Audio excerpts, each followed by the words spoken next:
नमस्ते बच्चों, आप सभी का हमारे चैनल पर स्वागत है।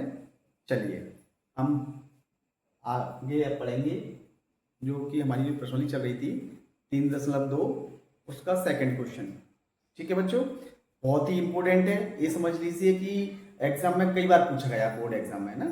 तो मैं आपको इसको INP लिख देता हूँ, INP मतलब आपको इसको बहुत अच्छे से करना है और कोई दिक्कत नहीं आएगी बच्चों, बहुत सरल है। चलिए कैसे करते हैं सीखते हैं।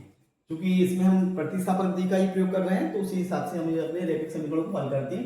इसमें क्वेश्चन हमारा प्रश्न नंबर 2 ये है, 2x धन 3y बराबर 11 और 2x माइनस के 4 बराबर माइनस के 24 को हल कीजिए और इसमें m का मान ज्ञात कीजिए। बच्चों इसमें m का मान ज्ञात करना है, जिसके लिए हमें समीकरण दिया हुआ है y बराबर mx प्लस 3 है ना, ये दिया हुआ है। तो कोई बात नहीं है, जैसे हमने जो सिंपल समीकरण हल किए थे वैसे ही करना है। बस जैसे ही हमारा x और y का मान निकलेगा उसको हमें इस समीकरण में रखना है तो हमारा m का मान भी निकल आएगा। ठीक है बच्चों, तो चलिए तो हम सबसे पहले हल करते हैं इसको। तो हल के लिए हम क्या करेंगे, सबसे पहले इक्वेशन उतारते हैं, समीकरण उतारते हैं। 2x धन 3y बराबर 11, इसको बच्चों मैं समीकरण 1 दे रहा हूं। आगे 2x माइनस 4y बराबर माइनस के 24, इसको समीकरण में बच्चों 2 दे रहा हूं। ठीक है, अब बच्चों हम किसी एक चर के लिए है ना हल करने के लिए हम चाहे समीकरण 1 ले लें चाहे समीकरण 2 ले लें। तो मैं यहां समीकरण चलिए 2 से ले रहा हूं, समीकरण 2 से। ठीक है बच्चों, समीकरण 2 से रखता था, समीकरण 2 को ले रहा हूं। 2x माइनस 4y बराबर माइनस के 24। बच्चों इसको और आसान करना है ना, तो इसमें आप देख पा रहे हो कि 2 का भाग प्रत्येक समीकरण प्रत्येक पद में जा रहा है। इसमें भी जा रहा है, इसमें भी जा रहा है, इसमें भी जा रहा है। तो हम क्या कर सकते हैं, इसमें 2 का भाग इसमें, 2 का भाग इसमें, 2 का भाग इसमें। क्योंकि बच्चों एक समीकरण का नियम होता है, यदि हम दोनों पक्षों में समान संख्या का भाग दे दें तो सवाल में हमारे को कोई अंतर नहीं आता। आप है ना, तो वही नियम का पालन हम कर रहे हैं। 2 से 2 काट दो, कट गया, 2 दूनी 4 है ना, और ये कितना आ गया, 2 एकम 2, 2 दूनी 4। हमारा जो समीकरण है क्या बन गया बच्चों, x माइनस के 2y बराबर माइनस के 12। ठीक है बच्चों, अब इसको हम क्या करेंगे बच्चों, इसको हल कर लेंगे। कैसे, हम x का मान निकाल लेते हैं यहाँ पर। तो x बराबर निकालेंगे तो क्या हो जाएगा बच्चों, x बराबर है ना, ये ऋण के 12 तो पहले से ही है, ऋण के 2y इधर जाकर कोई बच्चों धन के हो जाएंगे क्योंकि ये नियम होता है, 2y धन के हो गए। आप चाहो तो बच्चों इसको ऐसे भी लिख सकते हो, वैसे कोई दिक्कत नहीं है। 2y धन के तो आगे लिख दो और माइनस के 12 पीछे लिख दो, इसको दे दो समीकरण 3। ठीक है बच्चों, अब x का मान समीकरण 3 से समीकरण 1 में रखेंगे, क्योंकि 2 से तो हमने लिया ही है तो हम 1 में रखेंगे ना बच्चों।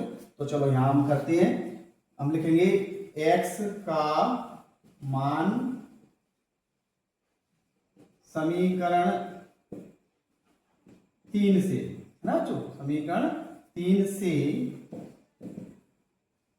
समीकरण 1 में रखने पर समीकरण 1 में रखते हैं। तो समीकरण 1 क्या बच्चों जी है, मैं समीकरण 1 पहले निकाले तो 2x प्लस के 3y बराबर 11 है ना बच्चों। तो 2 की जगह तो 2, x का मान क्या रखेंगे बच्चों, ये रखा है 2y माइनस के 12 है ना बच्चों, प्लस के 3y की जगह 3y बराबर 11 है ना। अब 2 का करेंगे, 2 में गुणा तो 2 दूनी 4, 2 12 में करेंगे तो 24 आ जाएंगे बच्चों, धन 3y बराबर 11। अब 4y और 3y कितने हुए बच्चों, 7y हो गए, क्योंकि ये भी प्लस के दोनों जुड़ गए 7y। और बच्चों 11 वैसे वैसे और ऋण के 24 को इधर ले जाएंगे तो प्लस के 24 हो जाएंगे बच्चों। तो 7y बराबर कितना आ गया बच्चों, 24 और 11 कितने हुए, 35 हो गए बच्चों। और y का मान निकालेंगे तो 35 बटे 7, 7 बना 35, तो y बराबर कितना आ गया बच्चों, 5 आ गया। हमारा y का मान तो निकल आया। ठीक है बच्चों, अब y का मान हम किस पर रखेंगे बच्चों, y का मान समीकरण किसमें बच्चों, 3 में रखने पर। तो समीकरण 3 हमारा क्या है बच्चों, समीकरण 3 है हमारा x बराबर 2y माइनस के 12 है ना। तो हम x बराबर 2 गुणा y का मान कितना है बच्चों, 5 माइनस के 12। तो x बराबर 5 दूनी 10 माइनस के 12। तो x बराबर बचेगा बच्चों माइनस के 2। ठीक है बच्चों, x का मान आ गया। अब x का मान भी आ गया, y का मान भी आ गया। चूंकि हमें मान तो निकालना है, लेकिन हमें y बराबर कितना दिया होगा बच्चों, mx प्लस 3। तो y की जगह y का वैल्यू रखें, कितना है y का मान 5, m की जगह m ब्रैकेट में ऋण 2 धन 3। अब 5 धन के 3 अल्लाह बच्चों तो माइनस को जाएंगे, और माइनस 2 को m में करेंगे तो माइनस के 2m हो जाएंगे बच्चों, है ना। तो 5 में से 3 जाएंगे तो 2 बचेंगे, 2 बराबर माइनस के 2m। और बच्चों आप m बराबर निकालोगे तो 2 बटे माइनस के 2, 2 एक कम 2, m बराबर आ गया माइनस का 1।